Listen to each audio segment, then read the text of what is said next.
Hello friends, मैं नरेश आप सभी का स्वागत करता हूं आपके अपने YouTube channel reasoning with Pursani sir channel पे। फ्रेंड्स, हम एक सीरीज़ चलाने जा रहे हैं BSTC, ठीक है। और ये वैकेंसी अभी आने को ही है, इसका पेपर आने को ही है, ठीक है। तो इसके अपन पेपर ला रहे हैं, जितने भी प्रीवियस ईयर के पेपर हैं। तो ये जो पेपर है आपका 2009 का है। इसके बाद में एक एक करके 2010, 11 जब जितने भी पेपर हुए ना, वो सारे आपको इस चैनल पे कराऊंगा, जिससे आपकी प्रैक्टिस हो जाए। और अपन इसमें लेंगे मानसिक योग्यता, मतलब कि मेंटल एबिलिटी, ठीक है। तो क्वेश्चन की तरफ बढ़ते हैं। क्वेश्चन में देखिए, पहला क्वेश्चन आपको दे रखा है क्लासिफिकेशन का। क्लासिफिकेशन में होता ही है कि आपको 4 ऑप्शन देता है और चारों में से अलग कौन सा है वो बताना है। तो देखिएगा, सितार दे रखा है, ठीक है, सितार दे रखा है, सरोद दे रखा है और सारंगी और ढोलक। तो ये जो तीनों जो हैं, ये क्या रहेंगे आपके, ये तीनों आपके जो रहेंगे, ये तार से बनने वाले हैं, मतलब कि जिनके ऊपर तार रहती है वो वाले वाद्य यंत्र। ढोलक में कोई तार नहीं होता, तो ये सही आंसर होगा, ठीक है। बढ़ते अगले क्वेश्चन की तरफ।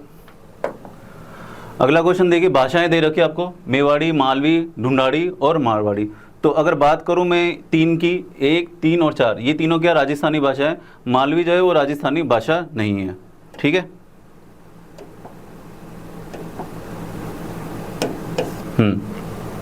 बढ़ते हैं अगले क्वेश्चन की तरफ। अगला क्वेश्चन देखिए, दे रखा है 4 ऑप्शन दे रखे हैं आपको वापस से, लौकी, अंगूर, सेब और आम। तो आप बात करें, ये तीनों जो हैं, ये तीनों क्या हैं, फ्रूट हैं, और लौकी जो है वो सब्जी। तो सही आंसर 1 हो जाएगा। तो इतने ही ईजी क्वेश्चन आते हैं, धीरे धीरे इनमें लेवल भी बढ़ते जाएंगे टॉपिक के अकॉर्डिंग। बढ़ते हैं अगले क्वेश्चन की तरफ। अगला क्वेश्चन देखिए, आपको दे रखा है वाणिज्यिकी, रसायन शास्त्र, भौतिकी और वनस्पति शास्त्र। ये क्वेश्चन थोड़ा अच्छा है।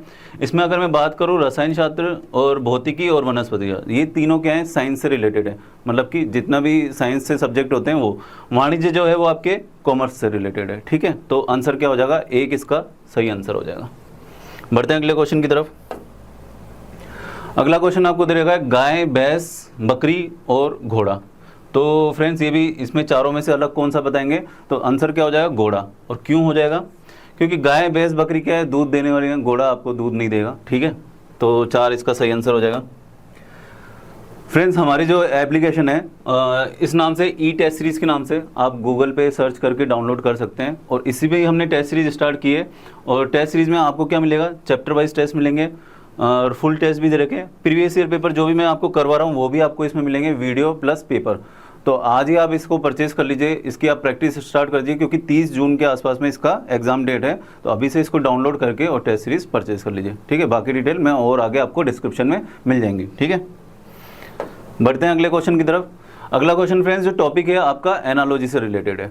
एनालॉजी में देखिए, जन्म, मरण और आशा। तो जन्म का क्या है, विलोम शब्द मरण होता है। तो आशा का क्या हो जाएगा, निराशा। सही आंसर आपके 1 बैठ जाएगा। बढ़ते हैं अगले क्वेश्चन की तरफ। अगला क्वेश्चन दे रखा है दूध, दही और तिल। तो दूध से क्या बन रहा है, दही बन रही है। तो तिल से आपके क्या बनेगा, तेल। तो सही आंसर क्या हो जाएगा, तेल, ठीक है। बढ़ते हैं अगले क्वेश्चन की तरफ। चूहा, बिल्ली। तो चूहा जो है वो बिल्ली से डरता है। चूहा जो है वो हमेशा बिल्ली से डरता है, या कह सकते हैं बिल्ली जो है चूहे को खा सकती है। अब बिल्ली किससे डरेगी, बिल्ली डरेगी कुत्ते से। तो सही आंसर क्या हो जाएगा, कुत्ता, ठीक है। 1 इसका सही आंसर है। बढ़ते हैं अगले क्वेश्चन की तरफ। अब देखिए, अक्षर, छोटे छोटे अक्षर मिला करके क्या बनते हैं, जैसे न, ई, चे। तो ये क्या बन गया, एक शब्द बन गया। लेकिन शब्द मिला के क्या बनेगा, एक पूरा वाक्य बनेगा। तो वाक्य इसका सही आंसर हो जाएगा, 1 इसका सही आंसर है। बढ़ते हैं अगले क्वेश्चन की तरफ। नवीन का अपोजिट होता है पुरातन। अज्ञान का क्या होगा, ज्ञान। सही आंसर ये हो जाएगा। अब ये क्वेश्चन अच्छा है, देखिए रैंकिंग से रिलेटेड है। अब जो क्वेश्चन आएंगे वो थोड़े अच्छे क्वेश्चन आएंगे। एक पंक्ति में गीता आगे से 19वें स्थान पर और पीछे से 27वें स्थान पर है। तो बताइए इस पंक्ति में कुल कितनी छात्राएं। तो देखिए, इस तरह के क्वेश्चन में क्या होता है कि जब आपको दोनों तरफ का स्थान एक व्यक्ति का दे रखा है, तो फॉर्मूला क्या होगा, दोनों तरफ का स्थान का योग, दाएं से या बाएं से, ऊपर नीचे, दोनों को कोई सा भी स्थान दे रखा होगा, दोनों तरफ के स्थान का योग कर लीजिए। कौन सा दे रखा है, एक तो 19वां और एक 27वां, ठीक है। तो ये दोनों तरफ के स्थान का योग हो जाएगा। और इसमें से क्या करेंगे अपन, -1 करेंगे, ठीक है। इसमें से अपन क्या करेंगे, -1 करेंगे। तो ये इसका फॉर्मूला होता है। इससे क्या होगा, पंक्ति में कुल कितने व्यक्ति हैं वो आपके पास में आंसर आ जाएगा। तो देखिए टोटल कितना आ रहा है इसका, 46 इसका टोटल हो गया। और 1 माइनस करेंगे तो 45, ठीक है। 45 ऑप्शन में दे रखा है, जी हाँ। 3 पे देखिए, आप देखिए 45 आंसर दे रखा है। तो ये इसका सही आंसर हो जाएगा। बढ़ते हैं अगले क्वेश्चन की तरफ। अशोक और अमित फुटबॉल खेलते हैं। पजल से रिलेटेड है बट इतनी टफ पजल नहीं है क्योंकि ये 2009 का पेपर है। तो फर्स्ट पेपर 2009 का था, उस टाइम पे इतना लेवल हाई नहीं आता था। धीरे धीरे आप पेपर की तरफ बढ़ेंगे 2010, 11, 12, 13, तो इनमें आपको लेवल अच्छा मिलेगा। ठीक है, तो अभी इसलिए मैंने सबसे इजी वाला लेवल उठाया ताकि आपको समझ में दिक्कत ना हो, इसलिए अपन जल्दी जल्दी कर पा रहे हैं। आगे के पेपर में लेवल और भी हाई आएगा और अपन इसको और अच्छे से समझेंगे। तो देखिए अशोक और अमित क्या खेलते हैं? फुटबॉल। फुटबॉल क्या है? अशोक और अमित खेल रहे हैं।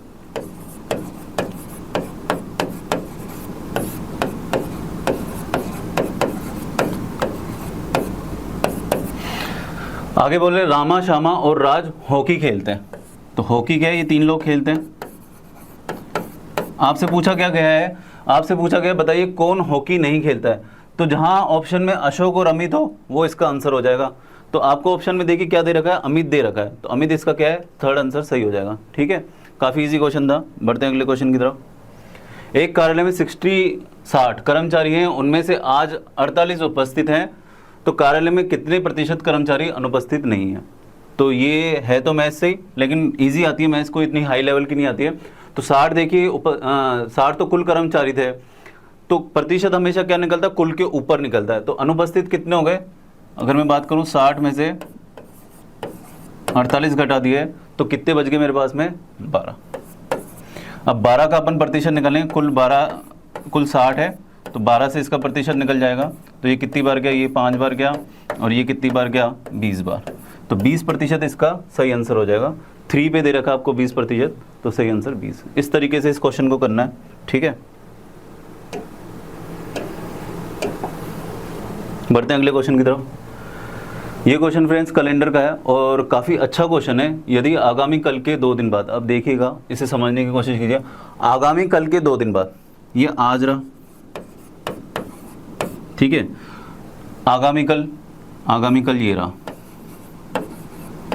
ठीक है। इसके बाद इसके 2 दिन बाद, 1 और 2 दिन बाद आपको दे रखा है सोमवार। अब अपन पीछे चलेंगे, ये रविवार हो जाएगा, ठीक है, ये शनिवार हो जाएगा, आगामी कल कौन सा हो जाएगा? शुक्रवार, और आज क्या हो जाएगा? गुरुवार। आगे क्या पूछ रहा है? हो तो विगत कल के 2 दिन पूर्व, तो विगत कल तो ये रहा, और विगत कल क्या हो जाएगा? बुधवार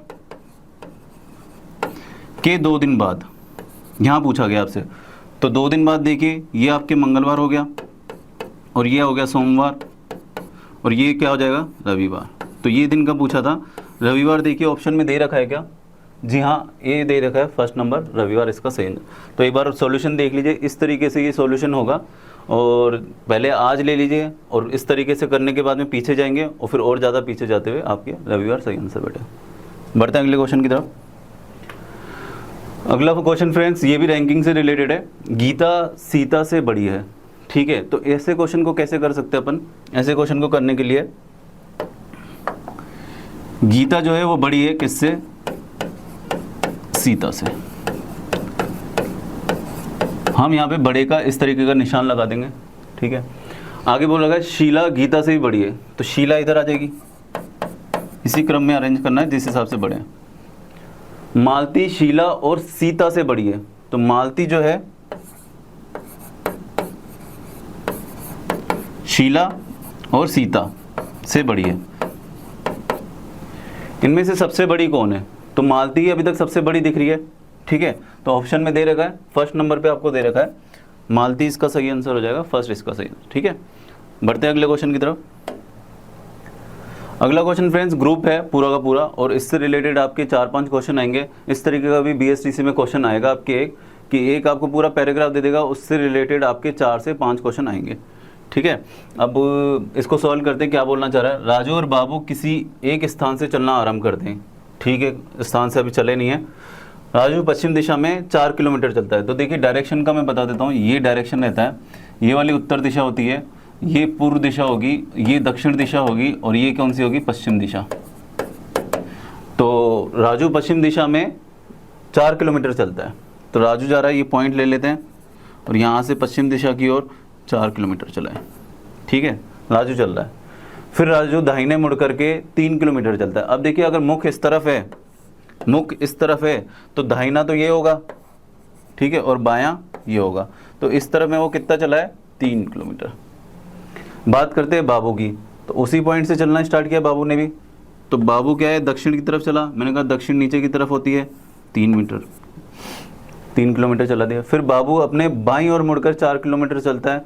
अब देखिए अगर मुख इस तरफ है तो आपका जो दायां है वो इस तरफ होगा और बायां इस तरफ होगा, उल्टा हो जाता है, ठीक है, क्योंकि मुख अपोजिट साइड में। तो यहाँ से अगर इसको चलाएंगे तो 4 किलोमीटर ये चल गया।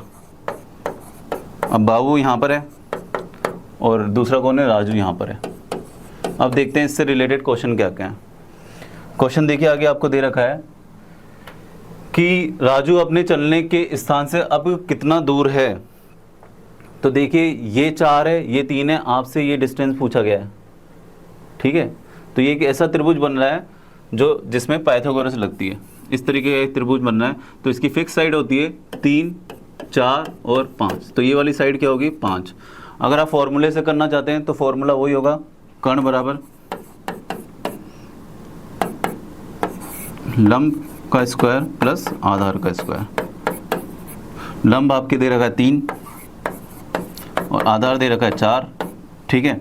तो ये कितना हो जाएगा 9 + 16 और ये 25 का स्क्वायर। तो इतना बड़ा मेथड कीजिएगा मत, याद कर लीजिए 3 साइड्स होती हैं 3, 4, 5, ठीक है। आगे बढ़ते क्वेश्चन में, आगे क्या बोल रहा है, राजू अपने चलने के स्थान से अब किस दिशा में है। तो दिशा देखिए, ये जा रही थी दिशा इसकी राजू की, तो ये कौन सी दिशा है, उत्तर दिशा, मैंने आपको बताई थी, उत्तर इसका सही आंसर हो जाएगा। पहले वाले का तो 5 किलोमीटर था और यहाँ पे उत्तर दिशा चलने के स्थान से, सॉरी चलने के स्थान से पूछा है, तो चलने का स्थान तो ये था, तो ये वाली जो दिशा पूछी ये पूछी गई है कि अब कहाँ पर है। तो ये वाली जो दिशा होगी वो उत्तर पश्चिम, दोनों के बीच की दिशा, सब दिशा भी बोलते हैं इसको, ठीक है। और ये उत्तर पश्चिम दे रखा है क्या, हाँ ए में दे रखा है उत्तर पश्चिम इसका सही आंसर। राजू पहली बार चलकर फिर किस दिशा की ओर मुड़ा। तो जो मुड़ा था वो उत्तर दिशा की तरफ मुड़ा था, ऊपर की तरफ मुड़ा था। बाबू मुड़कर किस दिशा में चला, देखिए मुड़ करके किस चला, पहले तो सीधा दक्षिण की तरफ चला, अब मुड़ा तो वो वाली दिशा कौन सी है, पश्चिम दिशा। पश्चिम दिशा देखिए दे रखा है 3rd पे। अब राजू बाबू से कितनी दूर है। तो देखिए ये तो रहा राजू और ये रहा बाबू, तो ये इतना, ये एक तो 3 किलोमीटर ये हो गया। अब 4 और 4 दोनों में कॉमन हो गई और ये वाला डायरेक्शन कितना रह गया 3, तो 3 ये हो गया 3 ये हो गया, दोनों कितने हो गए 6 किलोमीटर। 6 किलोमीटर देखिए ऑप्शन में दे रखा है क्या, 6 किलोमीटर 2 नंबर पे दे रखा है, सही आंसर 6 किलोमीटर। तो इस तरीके से क्या होता है, एक पैराग्राफ दिया जाता है, अपन ने पूरा इसका डायग्राम बना दिया और फिर जितने भी क्वेश्चन थे आराम से कर लिए, ठीक है। बढ़ते हैं अगले क्वेश्चन की तरफ। 3 अंकों की सबसे बड़ी संख्या में 9 जोड़ने और 11 घटाने पर। देखिए 9 तो जोड़ा जा रहा है और 11 घटाया जा रहा है, मतलब ओवरऑल क्या हो रहा है कि 2 ही घटाए जाएंगे, ठीक है। कैसे, और 3 अंकों की मुझे बताइए सबसे बड़ी संख्या क्या होगी। सबसे बड़ा नंबर लेते हैं अपन 9 और इसी को 3 बार लिख देंगे। तो 3 अंकों की सबसे बड़ी संख्या कौन सी है, 999। अब इसमें आप पहले 9 जोड़ेंगे फिर बाद में 11 घटाएंगे, तो इसमें क्या हो जाएगा, प्रोसेस लंबा हो जाएगा। दोनों में अगर आप कर लीजिए 9 और 11 तो माइनस कितना आ गया 2, तो मतलब इसमें से 2 घटा दीजिए तो कितना आ गया आपके पास में 9 मतलब कि 997। क्या ऑप्शन में दे रखा है, ऑप्शन में 3rd नंबर पे दे रखा है आपको। बढ़ते हैं अगले क्वेश्चन की तरफ। अगला क्वेश्चन 36 व 56 के बीच की संख्या के पहले वाली संख्या है। मतलब पूछा क्या जा रहा है, पहले क्वेश्चन समझिएगा। 36 और 56 दो आपको नंबर दे रखे हैं, इन दोनों के बीच की संख्या निकालनी है और बीच की संख्या से जस्ट पहले वाला जो नंबर है वो आपको बताना है, वही आपका आंसर है, ठीक है ना।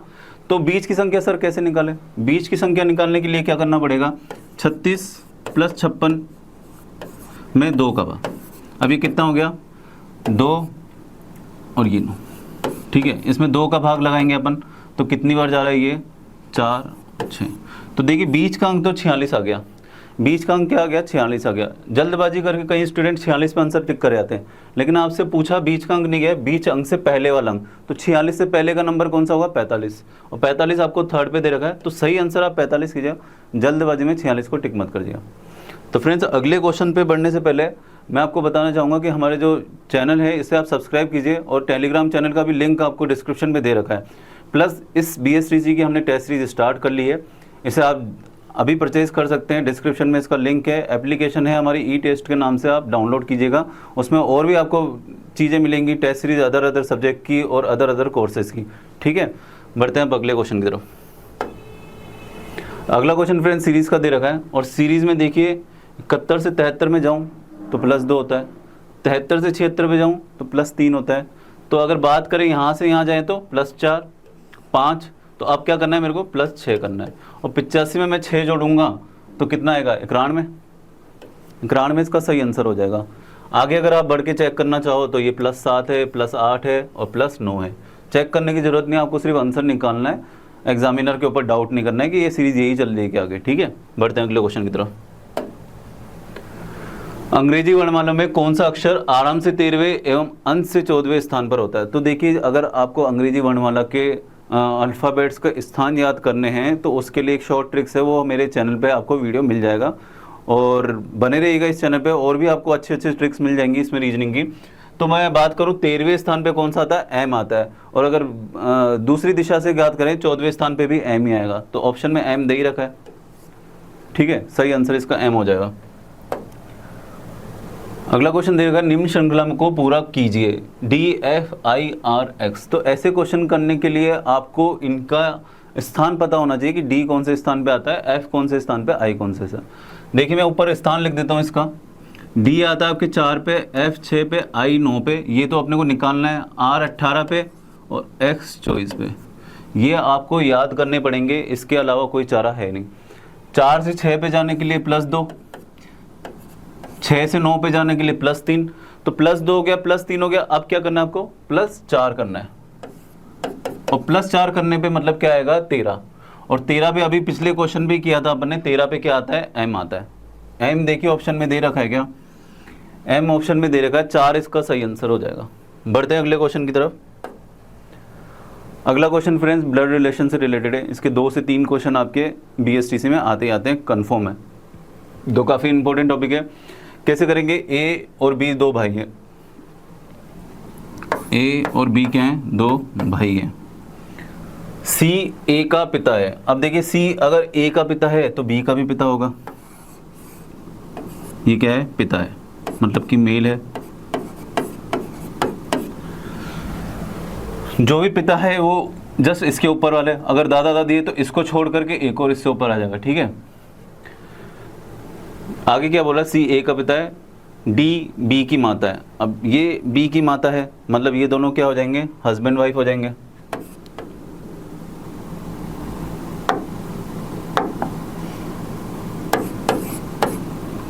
हस्बैंड वाइफ के लिए मैं ऐसा एरो लगाऊंगा। ठीक है, उसके बाद क्या बोला है? D की कोई बहन नहीं, किंतु E B की बहन है। E B की बहन है, ये नीचे आ जाएगी, और ये फीमेल है। बताइए C का E से क्या रिश्ता है? अब ये देखिए, ये तीनों तो भाई बहन ही हैं, और इनके माता पिता कौन है? D और C। आपसे पूछा गया C का E से संबंध है, तो C क्या लगेगा? पिता लगेगा E का, तो पिता दे रखा है। ठीक है, सेकंड इसका सही आंसर हो जाएगा। ये डायग्राम से इसका आसानी से सॉल्यूशन हो जाएगा। अगला भी आपका ब्लड से ही दे रखा है। नीरज और धीरज भाई हैं। ठीक है, उसी तरीके से ड्रॉ करेंगे। नीरज ये ले लेंगे और ये धीरज ले लेंगे, 2 भाई ही हैं। ठीक है, शैला नीरज की पत्नी है। शैला जो है फीमेल है, और मैंने कहा था अगर पति पत्नी हो तो इस तरीके से एरो बना देंगे। ठीक है, दोनों की तरफ। आगे क्या बोल रहा है? शैला नीरज की पत्नी है तथा राजीव शैला का पुत्र है, तो इन दोनों का पुत्र आएगा राजीव। आपसे संबंध किसका पूछा गया? बताइए, राजीव का धीरज से क्या संबंध है? अब मेरे पिता, राजीव को आप स्वयं मान लीजिए, मेरे पिता का भाई मेरा कौन होगा? चाचा होगा, तो चाचा ऑप्शन में दे रखा है। राजीव का धीरज से क्या संबंध है? राजीव जो है धीरज के, हाँ, ये चाचा में आ जाएगा। ठीक है, बढ़ते हैं अगले क्वेश्चन की तरफ। A B का भाई है, C B का पिता है। वापस वही वाला चीज आ गई है, पर इस बार थोड़ा अलग है। A B का भाई है और C B का पिता है। अब C इसका पिता है तो इसका भी पिता होगा। D C का पिता है, अच्छा इसका भी पिता आ गया। अब तो मैंने कहा था, देखिए एक जनरेशन ट्री होता है ब्लड रिलेशन में हमेशा। पहले ये आएगा पिता माता चाचा चाची, इस तरफ आएंगे, उनसे भी ऊपर दादा दादी नाना नानी, उससे भी ऊपर चले जाते हैं। ठीक है, और इससे नीचे क्या आ जाएगा? पोता पोती वगैरह सब आ जाएंगे। तो इस तरीके से ये डायग्राम बना है। बताइए D का ए से क्या संबंध है? तो ये तो दादाजी हैं और ये क्या पोता है, तो दादा पोता का संबंध हो जाएगा। सेकंड इसका सही आंसर हो जाएगा। बढ़ते हैं अगले क्वेश्चन की तरफ। पी क्यू आर शिक्षक है, तो शिक्षक कौन है? पी क्यू और आर। उसके बाद दे रखा है पी आर एस इंजीनियर है, इंजीनियर कौन है?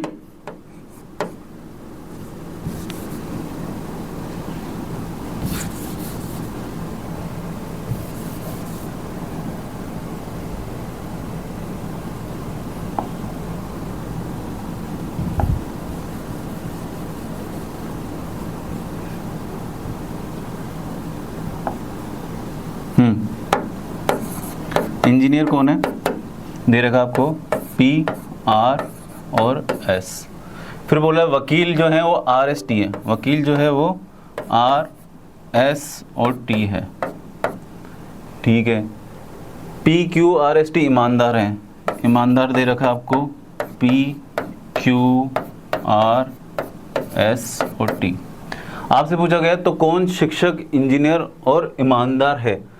तो शिक्षक, इंजीनियर और ईमानदार, इन तीनों में जो लेटर आपके कॉमन आ रहा है वही आपका आंसर हो जाएगा।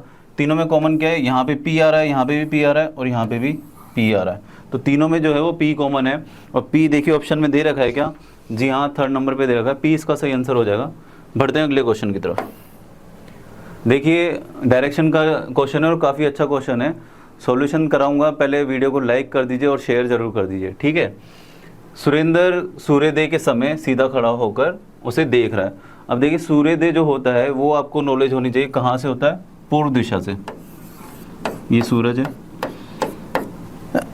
और ये पूर्व दिशा है, ठीक है। अब यहाँ से सुरेंद्र खड़ा होकर के जो है वो इसे देख रहा है, मतलब कि उसका मुख किस तरफ है? पूर्व दिशा की ओर। आपसे पूछ रहा है बताइए उसका दाहिना हाथ किस दिशा में होगा? तो मैंने अभी भी बताया था, अगर पूर्व दिशा में होगा, मुख अगर पूर्व दिशा में होगा तो दायां कहाँ होगा? इस तरफ, और बायां कहाँ होगा? इस तरफ, ठीक है। मुख अगर पूर्व दिशा में होगा तो दायां किस तरफ होगा? नीचे, और बायां कहाँ होगा? ऊपर। तो नीचे वाली दिशा कौन सी है? ये भी आपने बताया दक्षिण दिशा होती है, तो 4 इसका सही आंसर हो जाएगा। बढ़ते हैं अगले क्वेश्चन की तरफ। कांच में घड़ी का प्रतिबिंब दिखाई दे रहा है, ये बहुत अच्छा क्वेश्चन है। इस प्रतिबिंब में घड़ी 3:15 दिखा रही है, टाइम जो है कांच में दिखा रही 3:15, ठीक है। बताइए घड़ी में इस समय सही समय क्या है? तो घड़ी तो क्या है कि आपको कांच में दिखा रही है, लेकिन असली में समय क्या हो रहा है वो निकालने के लिए देखिए फॉर्मूला होता है।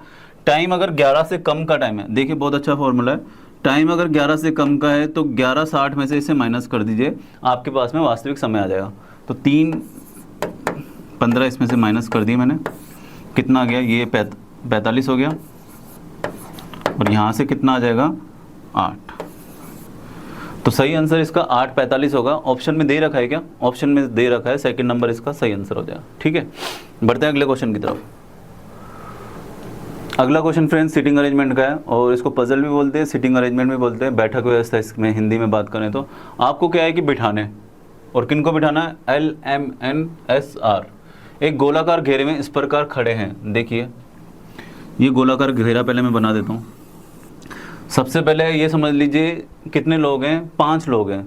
तो 5 लोग अगर मेहमान आपके घर में हैं तो आप क्या 5 कुर्सियाँ लगाएंगे उनको बिठाने के लिए? तो मैं भी 5 कुर्सियाँ पहले लगा देता हूँ, 1 2 3 4 और 5वीं अब मर्जी से कहीं पे भी ले लीजिए, यहाँ ले लेते हैं, ठीक है। अब देखिए इसके अकॉर्डिंग अपन बिठाना स्टार्ट करते हैं। एस खड़ा है एन के दाहिना ओर तथा एल खड़ा है आर एवं एस के बीच, ठीक है। एस खड़ा है एन के दाहिने ओर, तो मैं एन को यहाँ लूँगा, और ये देखिए ये वाला डायरेक्शन जो होता है वो तो दाहिना होगा, ये वाला डायरेक्शन होगा वो बायां होगा, ठीक है, बायां साइड। तो एन के दाहिने साइड में एस बैठा है, एस बिठा दिया है।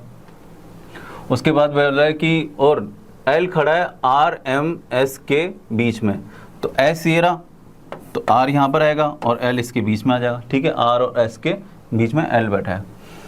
बताइए एम के बाएं कौन खड़ा है? तो एक ही बच गई जगह, वहाँ पे क्या बैठेगा? एम बैठेगा। अब ये तो व्यवस्था हो गई पूरे 5 के बैठने की। अब क्वेश्चन में क्या पूछा गया है? एम के बाएं कौन खड़ा है? तो मैंने बताया था दाहिना तो इस तरफ से चलेंगे, बायां इस तरफ। तो एम के बाएं कौन बैठा है? आर बैठा है।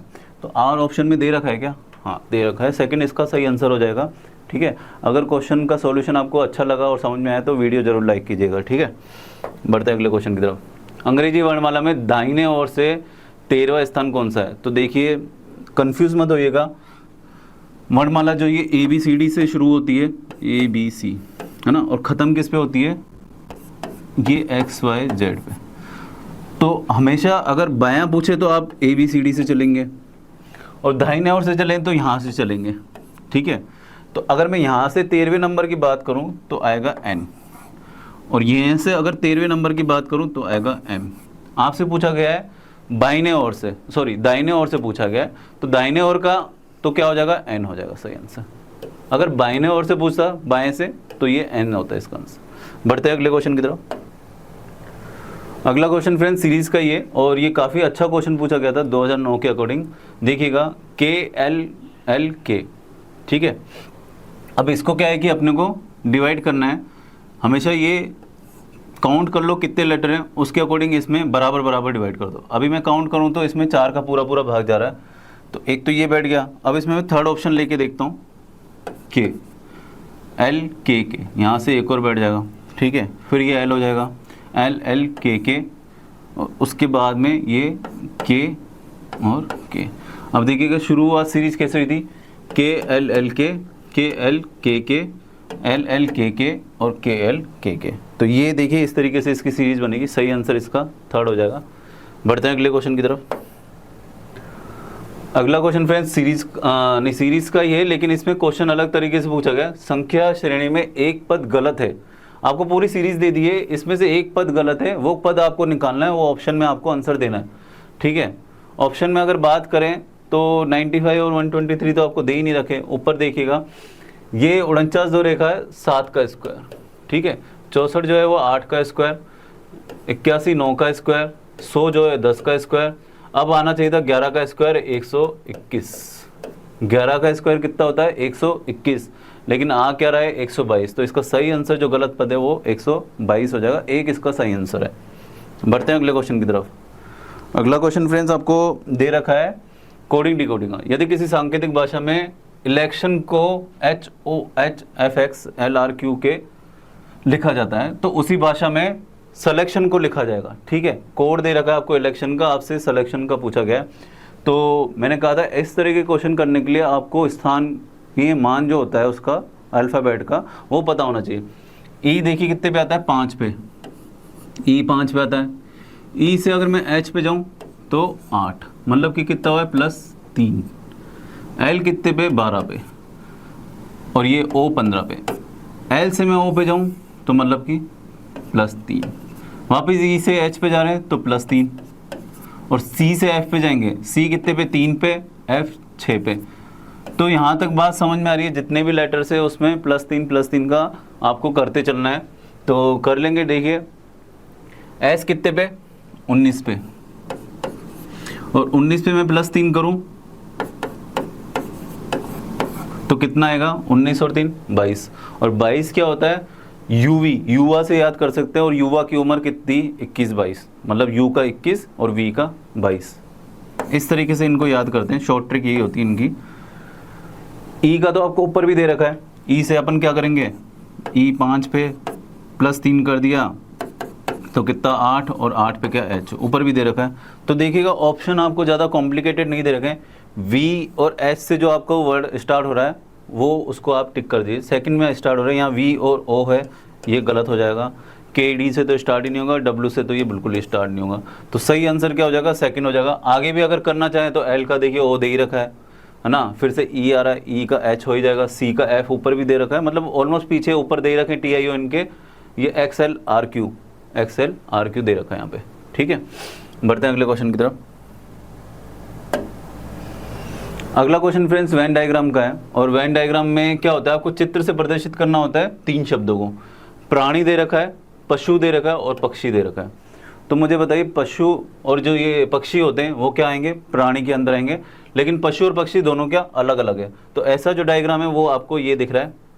इसमें देखिएगा बड़ा वाला जो डायग्राम होगा वो प्राणी हो जाएगा, और ये जो 2 छोटे दे रखे हैं पशु और पक्षी हो जाएंगे। तो सही आंसर क्या हो जाएगा? सेकंड।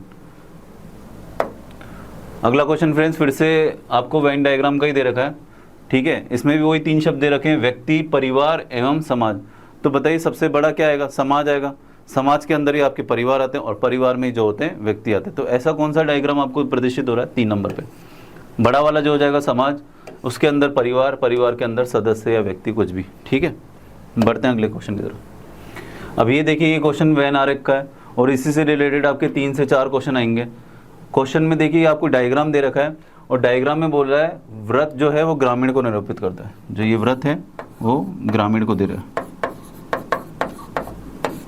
ठीक है, उसके बाद वर्ग जो दे रखा है वो युवाओं को, ये वर्ग दे रखा है आपको युवा। आयत जो है वो शिक्षित है, मतलब कि एजुकेटेड है। उसके बाद आपको त्रिभुज दे रखा है ईमानदार, त्रिभुज जो दे रखा है वो ईमानदार। अब आपसे क्वेश्चन पूछा गया कि कॉमन जो नंबर्स हैं वो चीज़ें पूछेगा। आकृति में शिक्षित युवा जो ग्रामीण है। अब देखिए, शिक्षित मतलब आयत, ग्रामीण मतलब व्रत और युवा मतलब वर्ग, मतलब जो ईमानदार ना हो लेकिन इन तीनों में कॉमन हो। तो इन तीनों के अंदर देखिए कॉमन मुझे एक तो 12 दिख रहा है और एक क्या है, एक मेरे को 15 दिख रहा है। तो 12 या 15 में से जो भी ऑप्शन में है वो सही आंसर हो जाएगा। 12 अभी फिलहाल दे रखा है तो सेकंड इसका सही आंसर हो जाएगा। 15 भी हो सकता था लेकिन दोनों ऑप्शन में नहीं देगा, कंफ्यूज नहीं करेगा। बढ़ते हैं अगले क्वेश्चन की तरफ। अगले क्वेश्चन में दे रखा है आकृति में शिक्षित ईमानदार व्यक्ति जो ग्रामीण भी हैं को दर्शाता है।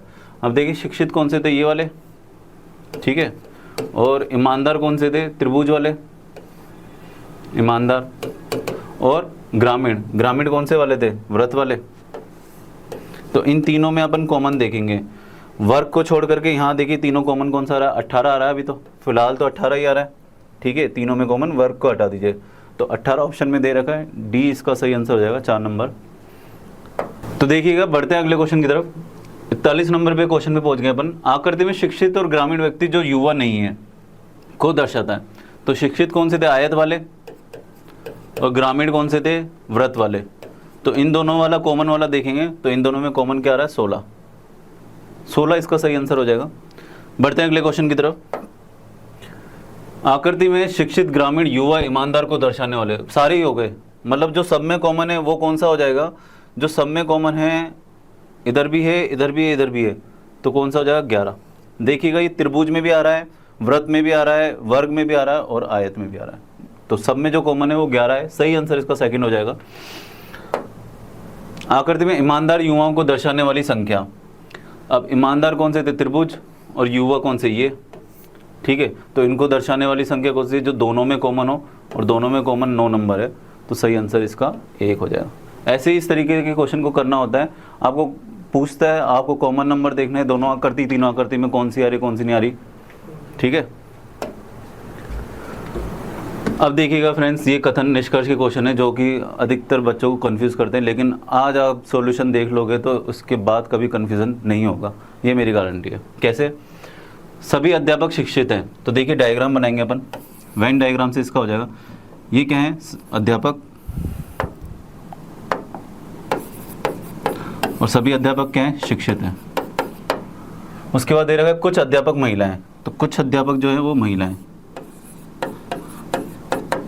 अब देखिए इस तरीके से जो इसका मैंने डायग्राम बना दिया। अब अपन निष्कर्ष निकालते हैं कौन कौन से।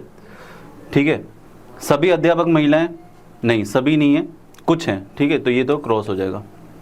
कुछ महिलाएं शिक्षित हैं। देखिए अगर महिलाएं यहाँ अध्यापक में आएंगी तो शिक्षित भी होंगी, तो ये वाला आपका सही माना जाएगा। तो ऑप्शन में देखिए निष्कर्ष सेकंड सही है, थर्ड इसका सही आंसर बैठ जाएगा। बढ़ते हैं अगले क्वेश्चन की तरफ। कंपनी के अधिकारी हवाई यात्रा करते हैं जबकि वे महंगी है किंतु समय बचाती है। अब देखिए कथन निष्कर्ष अलग टाइप का है, इसमें आरेख नहीं बनता, आपको कथन को सत्य मानते हुए ही निष्कर्ष निकालना होता है। अधिकारी कंपनी का पैसा बर्बाद करते हैं। पैसे बर्बाद के ऊपर बात नहीं है, बस ये बात हुई कि महंगी है। ठीक है, तो ये वाला तो क्रॉस हो जाएगा। अधिकारी समय को पैसे से अधिक महत्व देते थे कि समय बचाती है, समय की बात की गई है, तो ये वाला अपन सही माने। फिजूल खर्चा है या बहुत ज़्यादा खर्चा कर रहे हैं, इस तरह की बात हुई नहीं है, इसलिए पहले को क्रॉस किया। तो सेकंड वाला सही है, ये भी दे रखा है थर्ड पे, निष्कर्ष सेकंड सही है। सही आंसर इसका 3 हो जाएगा। अब देखिए जातीय देवीय विधान नहीं है, मतलब कि जातियाँ जो होती हैं जैसे कास्टिज्म होता है, सिख हिंदू मुस्लिम, ये क्या है? देवताओं का विधान नहीं है। ठीक है, लेकिन वे मानव संगठनों की उपज है। ये किसकी उपज है? मानव संगठनों की। भगवान ने कभी भी जातियां नहीं बना के भेजा था, ये हम सब मानव संगठनों ने ही बनाई है। वास्तविकता तो सही है। अब इसके निष्कर्ष पे आते हैं। निष्कर्ष में देखिए दे रखा है जातियां मानवीय रचना है, तो ये एकदम सही जाएगा। जातियां देवीय रचना है, ये वाला क्रॉस हो जाएगा। तो फर्स्ट निष्कर्ष जो है वो सही हो जाएगा, 4 इसका सही आंसर हो जाएगा। बढ़ते हैं अगले क्वेश्चन की तरफ। राजनीतिक नैतिकता एक नरसंगिक भावना नहीं है। ठीक है, राजनीतिक जो नैतिकता होती है वो नरसंगिक नहीं है, मतलब कि हानिकारक नहीं है। राजनीतिक नैतिकता सीखी जाती है, भावनाएं सहज है। भावनाओं की बात की नहीं गई है और राजनीतिक नैतिकता सीखी जाती है, इसकी बात, तो क्या हो जाएगा? दोनों ही गलत हो जाएंगे। बढ़ते हैं अगले क्वेश्चन की तरफ। सभी पुत्रियां महिलाएं, कुछ महिलाएं माताएं, तो इसका भी वैन आरेख ही बनेगा। देखिए कैसे, सभी पुत्रियां महिलाएं हैं, उसके बाद बोला कुछ महिलाएं माताएं, तो कुछ महिलाएं माताएं। जब तक आपको पुत्री और माता का कोई रिलेशन नहीं दे रखा हो, आप डायग्राम में उसको कहीं पे भी टच नहीं करेंगे। ठीक है, आपसे पूछा गया क्या निष्कर्ष तर्क निकल सकता है? क्या सभी पुत्रियां माताएं? नहीं, पुत्री माताओं का तो कुछ संबंध ही नहीं लगा। सभी महिलाएं माताएं? नहीं, सभी महिलाएं माताएं भी नहीं है, ये भी क्रॉस हो जाएगा। कुछ माताएं महिलाएं, कुछ माताएं महिलाएं, ये वाला एकदम सही जाएगा। कुछ पुत्रियां माताएं, माता और पुत्री का इसमें भी कोई संबंध नहीं है, तो ये तो सही आंसर क्या बैठ जाएगा? 3 इसका सही आंसर बैठ जाएगा। 49 आपको क्वेश्चन दे रखा, सभी शिक्षक विद्वान है, यदि ये तर्क वाक्य सत्य है तो निम्न में से कौन सा तर्क वाक्य सत्य होगा? सभी शिक्षक जो दे रखे हैं आपको, ये विद्वान दे रखे हैं, तो डायग्राम से क्या आप अच्छे से निष्कर्ष निकाल पाएंगे? कुछ शिक्षक विद्वान नहीं है, कुछ शिक्षक विद्वान नहीं है, तो ये एकदम सही जाएगा। ठीक है, और कुछ शिक्षक विद्वान है, कोई भी शिक्षक विद्वान नहीं है, यदि कोई शिक्षक है तो वे विद्वान है। देखिए ऑप्शन क्या कंफ्यूजिंग वाले दे रखे हैं, विद्वान नहीं है, विद्वान है, तो दोनों ही कंडीशन बैठ रही है, ये भी बैठ रही है, ये भी बैठ रही है। तो ये क्या होगा कि जब दोनों ही कंडीशन बैठ जाए तो आप दोनों को ही क्रॉस करेंगे, क्योंकि ऑप्शन 4 ही आपके पास है। कोई भी शिक्षक विद्वान नहीं है तो वैसे ही गलत हो गया। यदि कोई शिक्षक है, इसमें यदि कोई भी होगा वो विद्वान जरूर होगा, तो ये एकदम सही बैठेगा। तो सही आंसर क्या हो जाएगा इसका? 4। और इस पेपर का अंतिम क्वेश्चन, क्योंकि 85 क्वेश्चन आते हैं आपके मानसिक योग्यता के। सभी धर्म अहिंसा की शिक्षा देते हैं, तो जो सभी धर्म है वो कोई नहीं बोलता कि आप लड़िए झगड़िए। हर धर्म में क्या है, आप में क्या बोला जाता है कि अहिंसा, मतलब कि लड़ाई झगड़े से दूर रहिए। तो अगर ये कथ्य सत्य है तो निम्न में से कौन सा निष्कर्ष तर्कतः सत्य है? कुछ धर्म अहिंसा की शिक्षा देते हैं, कुछ नहीं, सभी की बात की गई है, तो ये तो क्रॉस हो जाएगा। कुछ धर्म हिंसा की शिक्षा, हिंसा की तो बात ही नहीं करता धर्म, ये भी क्रॉस हो जाएगा। कोई धर्म अहिंसा की शिक्षा नहीं देता, तो ये भी बात अभी की गई नहीं गई। कोई शिक्षा जो हिंसा सिखाती है धार्मिक शिक्षा नहीं हो सकती, ये एकदम सही है। ऐसी कोई भी बात जो हिंसा सिखाती है कि लड़ो झगड़ो, वो धर्म से रिलेटेड नहीं हो सकती, क्योंकि धर्म कभी भी हिंसा की शिक्षा नहीं देता, अहिंसा की शिक्षा देता है। तो ये अगर आप देखेंगे रियलिटी में भी यही चीज़ है कि आप अभी हिंदू मुस्लिम की राजनीति वगैरह सब देख रहे हैं, उसमें क्या आ रहा है, लड़ाई झगड़े और ये सब कर करके नेता लोग वोट बटोर रहे हैं। और जबकि कोई भी जब धर्म हो, चाहे आप मुस्लिम की बात कीजिए चाहे हिंदू की बात कीजिए, वो कोई भी धर्म ये नहीं सिखाता हमें कि आप लड़ाई झगड़े कीजिए। तो वीडियो को आज यहीं पे ख़त्म करते हैं। अगर वीडियो आपको ये अच्छा लगा तो इसे लाइक कर दीजिए, शेयर कर दीजिए, और डिस्क्रिप्शन में मैंने आपको बताया कि टेस्ट सीरीज़ का आपको लिंक दिया होगा, आप इसे लिंक पे क्लिक करके टेस्ट सीरीज़ परचेज कर सकते हैं। ठीक है, मिलते हैं अगले वीडियो में। जय श्री राम।